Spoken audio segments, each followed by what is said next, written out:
Episode 191। कुसुम और गायत्री दोनों ने ही रेड कलर का लहंगा पहना हुआ था। वो दोनों ही उस लहंगे में काफ़ी खूबसूरत लग रही थी, मगर फिर भी अभय और अनिरुद्ध उन दोनों ने ही अपनी अपनी दुल्हन की तरफ आंख उठाकर एक बार नहीं देखा। ये बात कुसुम और गायत्री दोनों को ही काफ़ी ज़्यादा चुभी। सावित्री और कल्याणी कुसुम और गायत्री को मंडप तक ले गई और कुसुम को अभय और गायत्री को अनिरुद्ध के पास बैठा दिया। सायशा और सत्येंद्र अपनी जगह से उठ गई, अपनी पगड़ी सही करते हुए। ओह नो, अब मैं क्या करूं? मंत्र शुरू हो गए हैं और अमन भैया करण भैया अभी तक नहीं पहुंचे पुलिस को लेकर। तब तक के लिए मैं ये शादी को रोकूं कैसे? सायशा अपने मन में बोली। वहीं कुसुम सायशा यानी सत्येंद्र को पहले ही पहचान चुकी थी। एक बार फिर से वो अपने मन में बोली, एक बार फिर से हमने तुम्हें पकड़ लिया सायशा, तुम फिर हमारी पकड़ में आ गई। मगर एक बात हमारी समझ में नहीं आ रही है कि तुम यहाँ जो करने आई हो वो कर क्यों नहीं रही हो?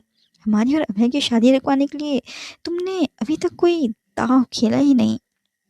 वहीं केतकी के कमरे में हेमा कुसुम के दिए काम को में जुट चुकी थी।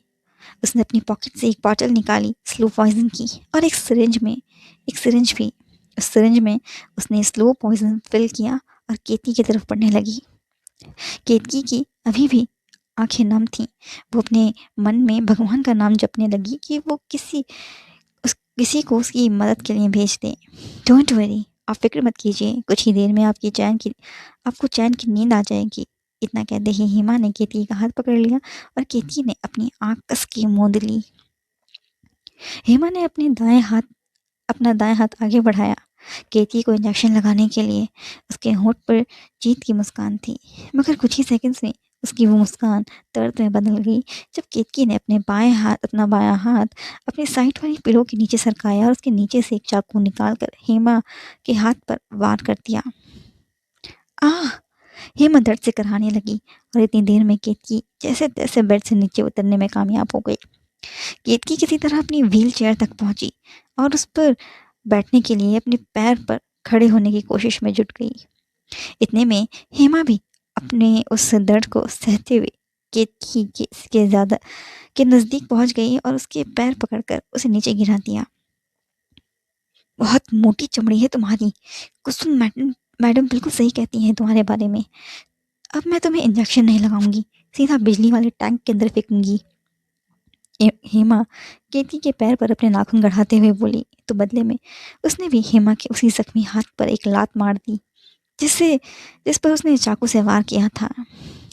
एक बार फिर से हेमा दर्द से चिल्लाई और केतकी फिर से हिम्मत जुटाते हुए व्हील चेयर को पकड़ खड़े होने में कामयाब हो गई और उस पर बैठ गई। केतकी अपनी व्हील चेयर के पहिए को चलाते हुए अपने कमरे से बाहर निकल गई। वहीं नीचे हॉल में वरमाला हो चुकी थी। वहीं सायशा भी बस सब कुछ चुपचाप देख रही थी। जानकी शादी के मंडप से दूर बैठकर अपना खाना खाने में बिजी थी और आराध्य अपनी माँ के लिए तरह तरह के व्यंजन परोस रही थी। व्यंजन परोसते हुए उससे बोली, चुप कर, तो तुम्हारे को वैसे भी शादी ब्याह में कोई दिलचस्पी ना है, इसलिए मैं तुम्हारा मन बहका रही हूँ, समझी तू? जानकी आराध्या को डांटने लगी। वहीं सायशा अब मेन डोर के पास आकर खड़ी हो गई थी, इस इंतज़ार में कि उसके भाई पुलिस के साथ बस महल पहुंचते ही होंगे। मगर तभी उसकी नज़र मान्यता और मानसी पर पड़ी। उन दोनों का ही चेहरा उतरा हुआ सा था और वो दोनों आपस में कुछ फुसफुसा भी रही थी, जैसे उनके बीच कोई टेंशन चल रही हो। इसलिए उनकी बातें सुनने के लिए वो उनसे थोड़ी दूरी पर जाकर खड़ी हो गई। मुझे तो समझ ही नहीं आ रहा है कि हम ये शादी रोके कैसे, मानसी मान्यता से फुसफुसा रही थी, जिसकी नजरें सिर्फ और सिर्फ कुसुम पर ही अटकी हुई थी। वो बिना उसे नजरें हटाए मानसी से बोली, कितनी चालाक निकली है बहन जी, सब कुछ इसने अपनी प्लानिंग के अकॉर्डिंग करा। इसने पहले से ही सोच कर रखा था कि इसे हमें अपने कौन से प्लान में कितना शामिल करना है, तभी तो इसने हमें अपनी प्रेगनेंसी वाली प्लान में शामिल किया ही नहीं था। मान्यता की बात पर हामी भरते हुए मानसी ने बात आगे बढ़ाई और बोली, ताकि हम वक्त आने पर इसका भांडा ना फोड़ दें सबके सामने। इसीलिए तो इसने हमें अपनी प्रेगनेंसी वाले प्लान में शामिल नहीं किया। पता नहीं किसका बच्चा लेकर घूम रही है ये, और नाम बेचारे अभय का फंसा रही है। अभी हमें ये सोचना है कि हम ये शादी रोके कैसे। मान्यता अपनी इंडेक्स फिंगर को चटकाते हुए बोली। वहीं उन दोनों से थोड़ा सा दूर खड़ी साइशा अपने मन में बोली, इसका मतलब है कि कुसुम की झूठी प्रेगनेंसी वाली प्लान में मान्यता और मानसी शामिल नहीं है। ये दोनों सिर्फ नीनी के मर्डर वाली प्लानिंग में ही शामिल हैं। मुझे लगता है कि मुझे इन दोनों पर नज़र रखनी चाहिए। ज़रूर ये दोनों की दोनों कुछ बड़ा करेंगी शादी रोकने के लिए। हो सकता है कि मेरा काम भी थोड़ा आसान हो जाए। सायशा अपनी दाढ़ी सही करते हुए खुद से बोली। तभी मान्यता और मानसी झगड़ा करने लगी। अभय से मैं शादी करूंगी। वैसे भी मैं तुमसे बड़ी हूँ उम्र में, तुम अनिरुद्ध से कर लेना शादी। वैसे भी तो हम दोनों क्राइम पार्टनर हैं। मान्यता मानसी को शांति से समझाने लगी। वहीं सायशा का सिर ही घूमने लगा मान्यता और मानसी की प्लानिंग सुनकर। वो अपने मुंह के अंदर बोली, पता नहीं इन राठौर ब्रदर्स में ऐसा भी क्या है जो ये तीनों ही दोनों भाइयों के से शादी करना चाहती हैं। अच्छा ठीक है, मेरे लिए तो अनिरुद्ध भी चलेगा। मैं अनिरुद्ध से ही काम चला लूंगी, मगर तुम मुझ पर अपनी दांत मत चलाना मेरी जिठानी बनकर। मानसी मान्यता को आंखें दिखाते हुए बोली। हाँ हाँ ठीक है, अभी पहले हमें ये सोचना है कि हमें शादी में अड़चन कैसे डालें और बहन जी को रास्ते से कैसे हटाएं। मान्यता मानसी से बोली। और फिर वो दोनों शादी के मंडप पर से कुसुम और गायत्री को हटाने का प्लान सोचने लगी। तो अपनी पगड़ी सही करते हुए सायशा तिरछी मुस्कान के साथ अपने मुंह में बड़बड़ाई, मैं हूं ना। इतना कहकर उसने अपनी पॉकेट से अपना फोन निकाला और अपने कान पर लगाकर किसी से बात करने की झूठी एक्टिंग करने लगी। ओ जी मैं तो इत्थों आया सी राठौर ब्रदर्स के ब्याह विच। सत्येंद्र उर्फ सायशा बोली किसी से फोन पर बात करते हुए। तभी मान्यता और मानसी की नजर उस सरदार पर चली गई। वो दोनों ही इंटरेस्ट के साथ उसकी बातें सुनने लगी। ओहो, तुम्हें पता नहीं है क्या जी, अभय प्रा की पहली वोटी का स्वर्गवास हो गया था। अभी कुछ ही महीनों पहले सत्येंद्र ने अपने बात करने की इंटेंसिटी थोड़ी सी बढ़ा दी ताकि मान्यता और मानसी और अच्छे से उसकी बात सुन सकें। की ऐ की कह रहे हो तुसी? अभय प्रा की दूसरी वोटी पेट से है? ओ ना जी ना, मैंने तो इस गलती बारे में कुछ नहीं पता सी। मैंने तो अनिरुद्ध प्राण ने ऐथो बुलाया सी अपने ब्याह विच।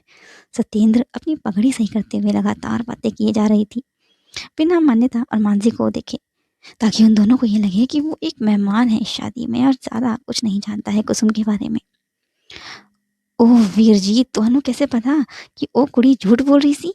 सत्येंद्र हैरान होने का नाटक कर रहा था ताकि मान्यता और मानसी को और ज़्यादा इंटरेस्ट उसकी बातों को सुनने में आने लगे। ओ वीर जी, तुसी मेरी गल सुन लो। अभय प्रा और अनिरुद्ध प्रा दोनों मेरे लिए मेरी जान से बदकर हैं। ओ जी, उनकी तो पहली वोटी मेरी बहन जैसी हुई। मैं इतना बड्डा वाला स्यापा ना होने दूंगा। मैं अभी जाता हूँ और उस कुड़ी का पर्दाफाश करता हूँ। इतना कहकर सत्येंद्र जानबूझकर पीछे पलटा मान्यता और मानसी से टकराने के लिए। तभी तो वो भी उनके प्लान में शामिल हो सकता था। सत्येंद्र ने जानबूझकर अपना फोन नीचे गिरा दिया और फिर उठाने का नाटक करते हुए बोला, ओ जी सॉरी। फिर वहां से जाने लगा। तभी मानसी ने उसे रोक लिया। एक मिनट। तो सत्येंद्र के चलते चलते कदम रुक गए, अगर वो पीछे नहीं पलटा, क्योंकि उसे ऐसा महसूस हो रहा था कि जैसे उन दोनों को ही उस पर शक हो गया है। तभी मानसी अपनी आवाज़ में नरमी लाते हुए बोली, वीर जी, अभी आप कुछ कह रहे थे फ़ोन पर किसी से अभय के बारे में। तो अपनी सांसें छोड़ते हुए सत्येंद्र पीछे मुड़ा और हंसते हुए बोला, ना जी, मेरा वो मतलब नहीं था, मैं तो बस। तभी मान्यता हल्का सा मुस्कुराई और बोली, नहीं नहीं वीर जी, आपने कुछ भी अपने दोस्त से जो कुछ भी अपने दोस्त से सुना है वो बिल्कुल सही है। वो जो लड़की है ना मंडप पर बैठी हुई, वो सच में फ्रॉड है, और आपको पता है वो फ्रॉड के साथ साथ खूनी भी है। तो सत्येंद्र फिर से होने का नाटक करते हुए, की ऐ की कह रहे हो तुसी? ऐ कुड़ी खूनी भी है? किसका खून किया है इस कुड़ी ने? अभय की पहली बीवी का खून, मानसी ने जवाब दिया। हाय रब्बा, फिर सत्येंद्र ने अपना सिर पकड़ लिया, जैसे उसे बहुत बड़ा करंट लगा हो ये बात जानकर। ओ जी ऐसा है, अभय प्रा मेरे जिगरी यार हैं। ओ जी मैं उनके साथ नाइंसाफ़ी कतई ना होने दूंगा। मैं अभी जाकर व्यवहार रोकता हूँ। इतना कहकर सत्येंद्र वहाँ से जाने लगा, मगर तभी मान्यता और मानसी ने उसे रोक लिया और बोली, नहीं नहीं वीर जी, आप ये शादी मत रुकवाओ। क्यों? सत्येंद्र गुस्से से उन दोनों को घूरने लगा। क्योंकि वीर जी वो लड़की दिखने की सीधी है, असल में वो सीधी है नहीं। आप जब सबको उसके बारे में बताओगे ना तो कोई यकीन नहीं करेगा आपकी बात पर। मानसी बोली।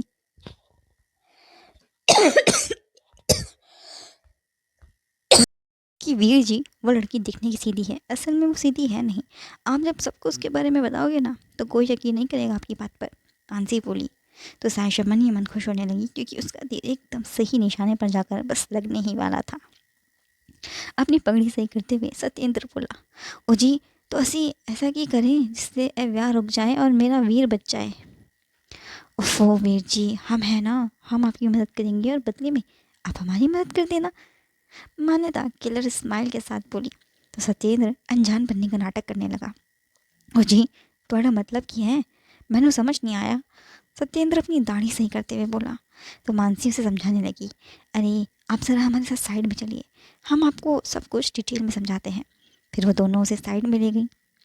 वहीं केतकी इस वक्त अपनी बेटी खुशी के कमरे में थी और उसे एक पेपर पर लिखकर वो सब कुछ बता रही थी जो कुछ भी कुसुम ने उस नर्स से करने को कहा था। इस कुसुम की तो मैं खुशी गुस्से से तिलमिला उठी, मगर केतकी ने उसका हाथ पकड़ लिया, अपनी मुंडी ना में हिला दी, उसे ये इशारा देने के लिए कि वो अभी इस वक्त कुछ नहीं कर सकते हैं। अरे पर मासा, हम यूं ही हाथ पर हाथ भी तो नहीं रख कर बैठ सकते ना।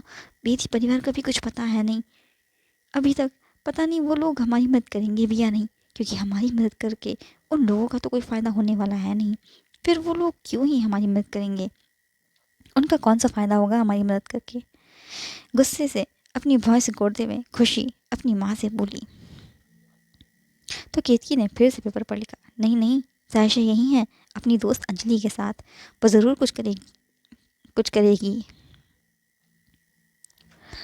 पेपर पढ़ने के बाद खुशी खुले मुंह से अपने माँ को देखते हुए बोली, आपको कैसे पता ये बात कि सायशा और उसकी दोस्त अंजलि यहाँ है?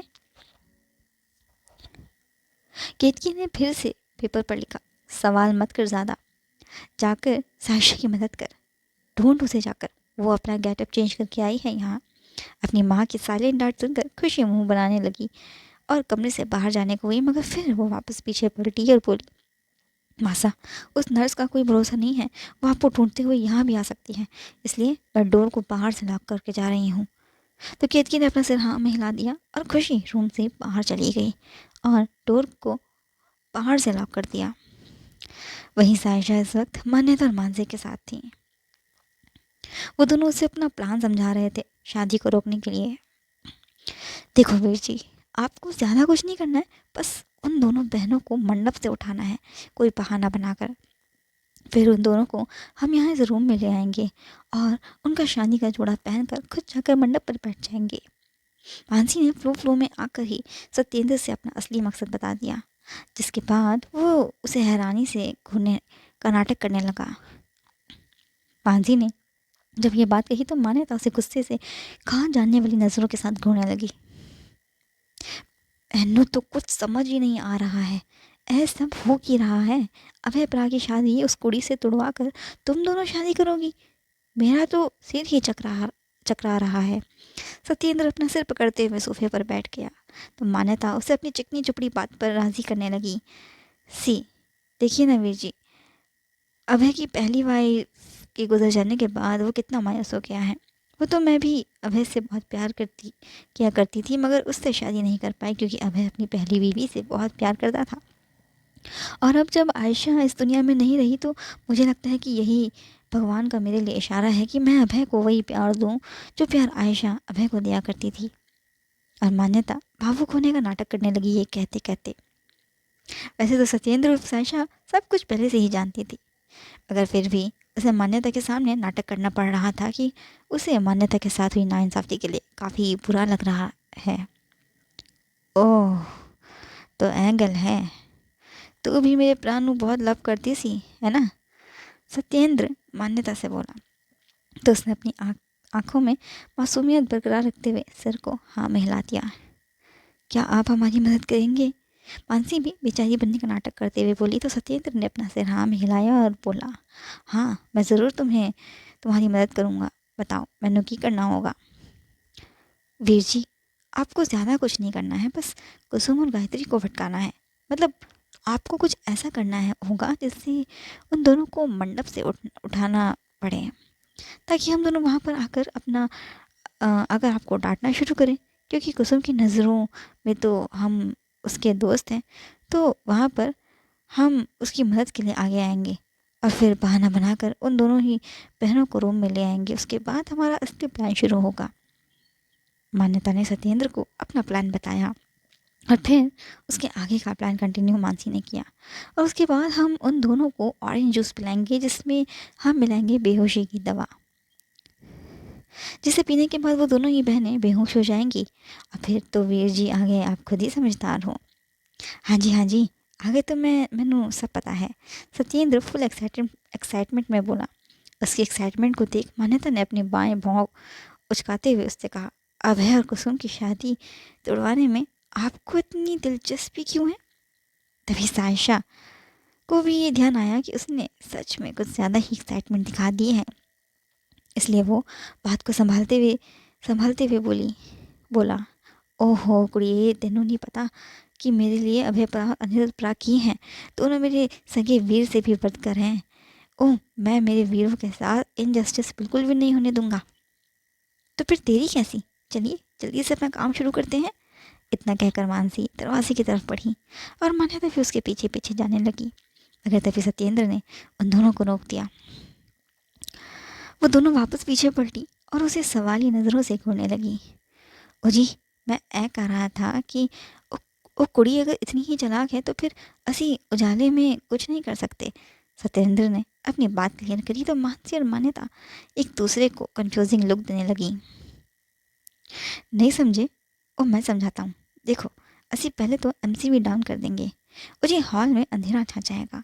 फिर मैं जाकर उस कुड़ी का दुपट्टा आग की तरफ फेंक दूंगा, तो वहाँ पर हफरा तफरी मच जाएगी।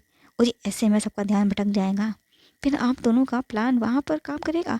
जब मैं दूजी कुड़ी के कपड़ों पर जूस गिरा दूंगा, तब जाकर आप दोनों मैनू डांटना। कैसा लगा तुहानू मेरा प्लान? अपनी मूछों को ताव देते हुए साहिब सत्येंद्र बोला। सत्येंद्र का प्लान उन दोनों को वाकई काफ़ी पसंद आया। वो दोनों चौंकने वाली निगाहों के साथ सत्येंद्र की तारीफ करने की पुल बांधते हुए बोली एक साथ, अरे वाह वीर जी, आपका प्लान तो वाकई बहुत अच्छा है। Like it. आई थिंक अब हमें और ज़्यादा लेट नहीं करनी चाहिए, कहीं शादी पूरी ना हो गई हो। आंसी घबराते हुए बोली। तभी रूम का दरवाज़ा खुला। सामने खुशी थी। उसे देखते ही मान्यता और मानसी हल्का सा मुस्कुराई। वहीं सायशा ने तो उसे एक आंख मारी, ये इशारा देने के लिए कि उसने अभय और अनिरुद्ध की शादी रोकने के लिए बढ़िया प्लान बना दिया है। खुशी भी हल्का सा मुस्कुराई और सत्येंद्र की तरफ देखते हुए मान्यता और मानसी की टांग खींचने का नाटक करने लगी। ओहो, तो तुम दोनों को ये क्यूट से सरदार जी पसंद आए? क्या तुम दोनों इन्हीं से शादी करने वाली हो? खुशी मान्यता को कोहनी मारते हुए बोली, तो बदले में उसने उसे बनावटी मुस्कान दी। अब खुशी, नीचे शादी कहाँ तक पहुँची? मानसी ने उससे पूछा। तो बदले में खुशी ने जवाब दिया, शादी? कौन सी शादी? नीचे तो तमाशा चल रहा है। दादी सा ने थोड़ी सी पी ली है। नहीं नहीं, थोड़ी सी नहीं, बहुत सारी पी ली है। और वो कीतू दाईसा के पीछे अपनी छड़ी लेकर दौड़ रही हैं। सही में शराब ना एक तरह की एनर्जी ड्रिंक होती है।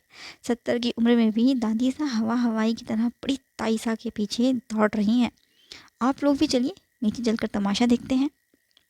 खुशी ने जैसे ही एक खबर उन दोनों को दी, तो सायशा मंद मंद मुस्कुराते हुए, तो सीक्रेट है दादी सा, जैसे मैंने आपको कहा था आपने बिल्कुल वैसा ही किया। अब आएगा मज़ा। इन दोनों बेवकूफ़ों को ये लग रहा है कि सब कुछ इनके हिसाब से हो रहा है, जबकि असल में तो सब कुछ मेरे प्लान के अकॉर्डिंग हो रहा है। अब बारी है अगली चाल चलने की। तभी खुशी सायशा की तरफ बढ़ी और बोली, वैसे सरदार जी तुसी बहुत क्यूट हो जी। आपकी कोई गर्लफ्रेंड वगैरह है या सिंगल हो? सायशा के हाथों में हाथ सरदार अ, डालते हुए उससे बोली। ओ जी, तुसी भी बहुत सोहने हो जी। सायशा हंसते हुए बोली। वही मान्यता और मानसी एक दूसरे से फुसफुसाएं। खुशी और सत्येंद्र को एक साथ देखकर हमारा तो पता नहीं आज शादी हो पाएगी या नहीं, मगर ये खुशी पक्का इस सरदार के साथ शादी रचा लेगी। हाँ, तुम बिल्कुल सही कह रही हो, मानसी ने मन्नत के कान में कहा।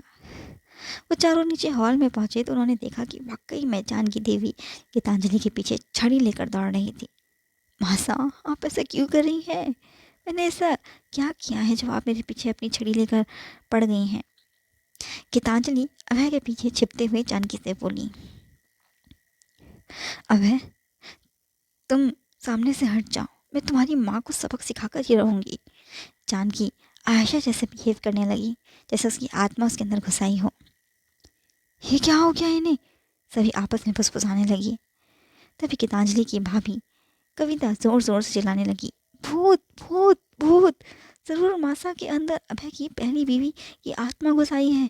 ये हम सबको मार देगी, भागो यहाँ से। इतना कहकर कविता वहां से भागने को हुई, अपने पति मनोहर का हाथ पकड़कर। आयशा। इतने में अभय भी आयशा का नाम फुसफुसाया। कुसुम जो काफी देर से चुप खड़ी थी, वो जोर से चिल्लाई। बस, बहुत हो गया, हम किसी से नहीं डरते। हमारी शादी आज ही होगी, अभी होगी। बहुत तमाशा हो गया है। अरे आप लोगों को तो इतना भी लिहाज नहीं है कि हम प्रेग्नेंट हैं। हमारी इस हालत में भी आप लोग हमें परेशान करने का एक मौका नहीं छोड़ रहे हैं। और अब हम किसी भूत से नहीं डरने वाले हैं। ये भूतनी हमारा कुछ नहीं बिगाड़ सकती, क्योंकि हमारे पास। इतना कहकर कुसुम ने अपने गले में पहने रुद्राक्ष के ताबीज़ को दिखाने लगी और बोली। ये है ये ताबीज़ जो हमारे लिए हमारी दादी सा महाकालेश्वर मंदिर के पंडित जी से ने दिया है। हमारी दादी सा ने पहले से ही सारा इंतज़ाम कर लिया था हमारे लिए। अब कोई भूत भूत हमारा कुछ नहीं बिगाड़ पाएगा। कुसुम ने कुसुम के कॉन्फिडेंस को देखकर जानकी, सायशा और खुशी को काफ़ी गुस्सा आ गया। उन तीनों का ही मन तो कर रहा था कि वो उसकी ज़ुबान को बाहर खींच ले, मगर ऐसा वो तीनों चाहकर भी नहीं कर सकती थी, क्योंकि इसमें उन्हीं का नुकसान था। मगर तभी जानकी ने अपना दिमाग दौड़ाया और आयशा की एक्टिंग करते हुए उसने कुसुम पर वार करना शुरू किया। उसने उसे एक के बाद एक थप्पड़ मारने लगी, जिसके बाद उसके कदम अपने आप पीछे होते गए और वो मंडप से नीचे उतर गई। तू मेरे अभय से शादी करेगी? मेरे अभय से? अब तू देख मैं क्या करती हूँ तेरे साथ। आयशा की आवाज़ निकालकर जानकी अपने हाथों को हवा में उठाकर कुछ मंत्र पढ़ने लगी। तो वहीं कुसुम और बाकी सब उसके चेहरे की हवाइयाँ उन सब के चेहरे की हवाइयाँ उड़ने लगी। इसका मतलब जानकी सायशा को इशारा दे रही थी अब वो अपना रोल प्ले करें। तभी वहाँ पर सत्येंद्र उर्फ सायशा ने अपनी एंट्री मारी। वो अपनी दोस्त अंजलि बाबा के भेस मिलने आई और अपना डायलॉग बोलना शुरू किया। आइए आइए बाबा जी, तो आइए तुसी। ओ जी, ये साढ़े परा की दादी हैं, इनके अंदर बुरी आत्मा घुस आई है। तुसी छेती छेती कुछ करो वरना ये सब मुँह मार देगी। सायशा सरदार जी का भेस लिए है, ये बात कुसुम बहुत अच्छे से जानती थी और उसे ये बात भी पता थी कि बाबा के भेस में कोई और नहीं बल्कि अंजलि है और जानकी के अंदर आयशा का कोई आत्मा नहीं आई है। मगर वो चाहकर भी ये बात सबके सामने उन तीनों का पर्दाफाश नहीं कर सकती थी, क्योंकि वो अगर ऐसा करने का सोचती भी तो ऐसे में बहुत टाइम वेस्ट हो जाता और शादी का शुभ मुहूर्त निकल जाता। बस वो इसीलिए चुप बैठी थी, क्योंकि वो हर हाल में आज ही अभय के साथ शादी करना चाहती थी। अंजलि यानी कि बाबा जी, वो भी मंत्र पढ़ने की एक्टिंग करने लगी, अपनी आंखें मूंद कर और अपने झोले के अंदर से एक कलावा निकालकर जानकी को बांधने लगी। जानकी को कलावे से बांधकर अंजलि, जो इस वक्त बाबा के रूप में थी, वो अभय और अनिरुद्ध और सत्येंद्र उर्फ सायशा की तरफ देखकर बोली। अभी के लिए हमने इस बुरी आत्मा का बंधन कर दिया है। अब आप लोग एक काम करिए, इन माता जी को किसी कमरे में बंद करने में हमारी सहायता कीजिए। ये कार्य कर पाना हमारे लिए अकेले के बस में नहीं है, हमें आप पुरुषों की सहायता की आवश्यकता पड़ेगी। अभय और अनिरुद्ध, जो काफ़ी देर से इस मौके का इंतजार कर रहे थे मंडप से हटने का, वो दोनों खुशी खुशी आगे बढ़ने को हुए, मगर कुसुम और गायत्री ने उन दोनों को रोक दिया और बोली, आप दोनों शादी छोड़कर कहाँ जा रहे हैं? उन दोनों ने ही उन दोनों ने दोनों बहनों का हाथ झटका और इरिटेट होते हुए बोले, ऊपर कमरे में जा रहे हैं हमारी दादी को लेकर, शादी के मंडप से नहीं भाग रहे हैं जो तुम दोनों इतना घबरा रही हो। कुसुम और गायत्री को उन दोनों भाइयों का एटीट्यूड और र्यूडनेस बिल्कुल भी पसंद नहीं आया, मगर वो उन दोनों से झगड़ा भी नहीं कर सकती थी, इसलिए वो दोनों शांत ही खड़ी रहीं। अभय, अनिरुद्ध और सत्येंद्र बाबा की मदद करने के लिए आगे बढ़े और जानकी को ऊपर कमरे में ले गईं।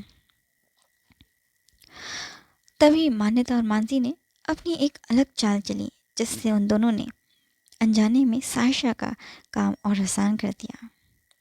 वो दोनों आगे आईं और कुसुम और गायत्री से बोली, तुम दोनों भी रूम में चलो, तुम्हारे मेकअप की पूरी बैंड बच गई हैं, हम सही कर देते हैं। गायत्री को तो मान्यता और मानसी पर कोई संदेह नहीं था, मगर कुसुम उन दोनों पर भरोसा नहीं कर पा रही थी। उसे ऐसा फील हो रहा था कि जैसे वो दोनों कोई चाल उनके साथ चलने वाली हैं, इसलिए कुसुम ने उनके साथ जाने से साफ मना कर दिया। तभी सावित्री बोली, चली जाओ बेटा, ये दोनों सही कह रही हैं, तुम दोनों का मेकअप सच में काफ़ी ख़राब हो गया है, 5 मिनट की तो बात है बस। तभी पंडित जी बोले, जी आपकी माता जी बिल्कुल सही कह रही हैं, क्योंकि शुभ मुहूर्त निकल गया है, आगे का शुभ मुहूर्त 2 घंटे बाद का है, तब तक आप दोनों आराम कर लीजिए। पंडित जी ने जैसे ही ये बात कही, कुसुम जानकी सायशा को मन ही मन में कोसने लगी। तुम दोनों के तो हम टुकड़े टुकड़े करेंगे, वो भी अपने हाथों से। फिर मान्यता और मानसी आगे बढ़ गईं, कुसुम और गायत्री को कमरे में ले जाने के लिए। वहीं जानकी के रूम में, ओह गॉड, ये कुसुम कितनी क्लेवर है, हैंडल होने वालों में से तो बिल्कुल भी नहीं है ये लड़की। अंजलि काउच पर बैठते हुए बोली, अपनी सांस छोड़ते हुए। तभी अनिरुद्ध ने अंजलि की तरफ पानी का ग्लास बढ़ाया, जो उसने खुशी खुशी ले लिया और बोली, थैंक यू। वहीं सायशा और जानकी अनिरुद्ध की इस हरकत को बस देखती ही रह गईं।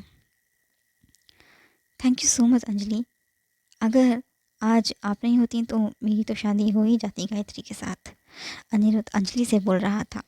वहीं अब है अपने मुंह पर हाथ रखकर अंदर ही अंदर हंस रहा था, क्योंकि आगे उसके अनिरुद्ध के साथ क्या होने वाला था वो पहले से ही जानता था। तभी जानकी ने अपने पलंग के नीचे से देवव्रत की छड़ी निकाली और अनिरुद्ध के पीछे मारी। ज़्यादा जोर से तो नहीं मारी थी, मगर इतनी हल्की भी नहीं थी वो छड़ी। आ अनिरुद्ध अपने पीछे रब करते हुए बोला, मारा क्यों? पार्टनर, आपका और मेरा यहाँ कोई काम नहीं है, हम चलते हैं यहाँ से। ये अंजलि है ना, सब कुछ इसी ने तो करा है, संभाल लेगी आगे भी खुद ही, सायशा जानकी से बोली। तो सायशा की बात से एकदम जानकी एकदम सहमत हुई।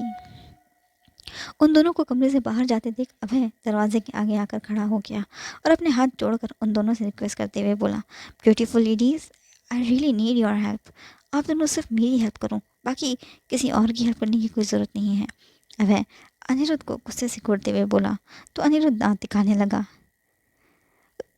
मेरी प्यारी नानी, आपको तो पता है ना कि मैं आपको यूं ही छेड़ता रहता हूँ बस, अब इतना गुस्सा भी मत करो ना। अब I love you so much. Aniruddh ने जानकी को पीछे से हक कर लिया, तो उसने अनिरुद्ध के हाथ को चूम लिया और बोली, दादी है ना, दादी बचा लेगी अपने बच्चों को बुरी नज़रों से।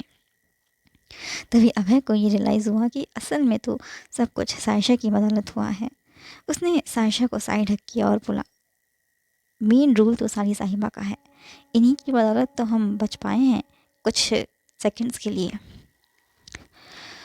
तभी अंजलि बोली, वो सब तो ठीक है जीजू, मगर अभी हम चारों को जाना होगा और न सबको हम पर शक हो जाएगा।